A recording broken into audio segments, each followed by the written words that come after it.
Hello நண்பர்களே, Sellur ஈசவா info சேனலுக்கு உங்களை அன்புடன் வரவேற்கிறோம். நீங்கள் இந்த சேனலுக்கு புதியவராக இருந்தால் மறக்காமல் சப்ஸ்கிரைப் பண்ணுங்க நண்பர்களே. வாங்க வீடியோக்குள் போகலாம். வணக்கம். தேர்தல் நேரம் வந்துடுச்சு. தேர்தல் ஆணையம் பணம் எடுத்துட்டு போறதுக்கு சில புது ரூல்ஸ் சொல்லிருக்காங்க. ஏன்னா தேர்தல் நடத்தை விதிகள் இப்போ அமல் இருக்கு. முக்கியமா ஓட்டுக்கு பணம் கொடுக்கறத தடுக்கத்தான் இந்த கட்டுப்பாடு. நீங்க கையில வச்சிருக்கிற காசுக்கு மட்டும் இல்ல, ஜிபே, போன்பேக்கும் இது பொருந்தும். வாங்க அத பத்தி விரிவா பார்க்கலாம். நீங்க எந்த ஒரு டாக்குமெண்ட்டும் இல்லாம அதிகபட்சமா 50,000 ரூபாய் வரைக்கும் தான் ரொக்கமா எடுத்துட்டு போக முடியும்.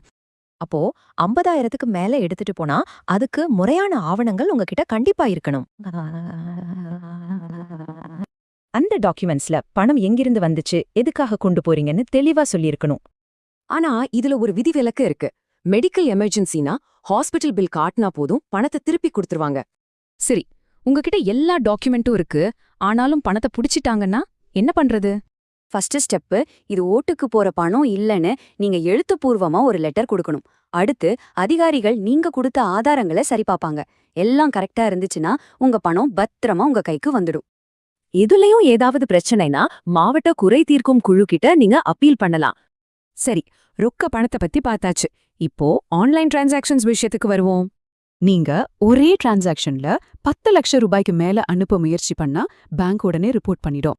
பெரிய தொகை மட்டும் இல்ல, அடிக்கடி நீங்க பண்ற சின்ன சின்ன டிரான்சாக்ஷன்ஸ் கூட வாட்ச் பண்ணுவாங்க.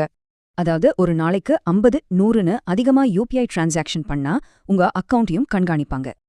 அப்போ இந்த எலெக்ஷன் டைம்ல நீங்க முக்கியமா ஞாபகம் வச்சுக்க வேண்டியது என்னன்னா, எப்பவும் சரியான டாக்குமெண்ட்ஸோட டிராவல் பண்ணுங்க, பாதுகாப்பா இருங்க. இந்த வீடியோ பார்த்ததுக்கு நன்றி. வீடியோ பிடிச்சிருந்தால் லைக் பண்ணுங்க, நண்பர்களுக்கும் ஷேர் பண்ணுங்க. செல்லூர் ஈசவா இன்ஃபோ சேனலை மறக்காமல் சப்ஸ்கிரைப் பண்ணுங்க நண்பர்களே.